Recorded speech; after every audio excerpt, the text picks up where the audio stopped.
در شهر خوجند مسابقه بین المللی اید به جودو برای دریافت جایزه های کلوب ورزشی استوپیریون برگزار شد. در این چهاربینی ورزشی نزدیک 1000 نفر گوشتگیر از تمام منطقه های کشور از جمله 5 دسته از ولایت مختار کوهستان بدخشان، 3 دسته از شهر دوشنبه، ورزشکاران ولایت ختلان و شهر و ناحیه‌های تابع مرکز کشور، همچنین گوشتگیران از جمهوری‌های ازبکستان و کرغیزستان اشتراک و مهارت سنجی کردند. بار چهارم است که این مسابقه بین الخلقی برای جام کلوب جودو کلوب استوپیریون ولایت سوق برگزار می‌گردد. مقصد ورزشکاران تاجیک امکانیت پیدا می‌کنند که در همین تاجیکستان با همسال‌های خود، همتایای خود از جمهوری‌های آسیای میانه قزاقستان، ازبکستان، قرقیزستان خوب آزمایی کنند. آینده جودوی تاجیک خیلی درخشان است، زیرا نظر خوب پیشوای معظم ملت به ساحه ورزش، عموما دستگیری حکومت به این ساحه ورزش باعث می‌گردد که ما به نتیجه بلند نائل می‌گردیم.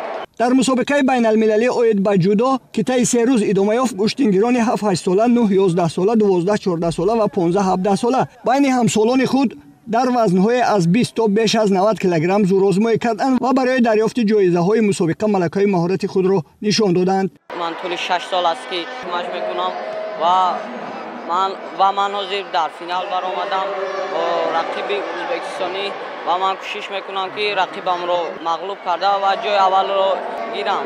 من کوشش می‌کنم که در مسابقه‌های جهانی و بازی‌های المپیک اشتراک کرده پرچم تاجیکستان را بلند бардорам. Соревнования проходят на высшем уровне, очень большая конкуренция есть.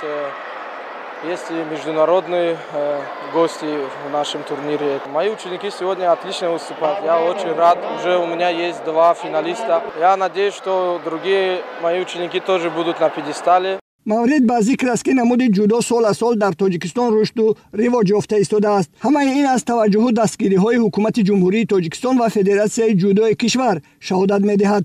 برگزاری مشق‌های دسته‌جمعی ورزشکاران و راه‌اندازی نمودن چنین چهاربینی‌های ورزشی امکانیت فراهم می‌آورد که ملکه مهارت ورزشکاران بالا رود و آنها در مسابقه‌های جهانی و بین‌المللی پرچم کشور عزیزمان را بالا بردارند. سهمی مربی پرتجربه استوپیروف و فرزندش یکی از ورزشکاران مشهور کشور کامرانشاه استوپیریون در رشد ورزش و جلب ساکنان به طرز حیات سالم، همچنین آماده نمودن ورزشکاران کسبی نظر رسمی باشد.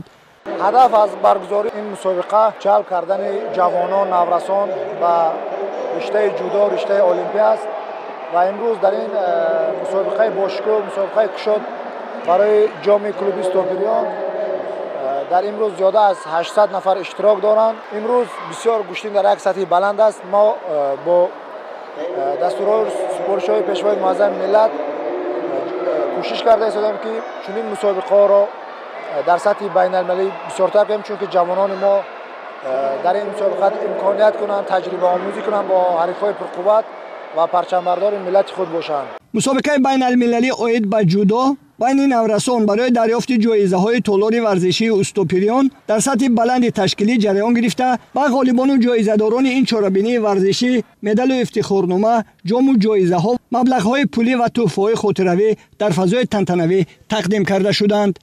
من امروز خوشبختانه جای اول را گرفتم و 6 غلبه کردم. من می‌خواهم که در آینده مثل پدرم پرچمبردار دولت و ملت شوم.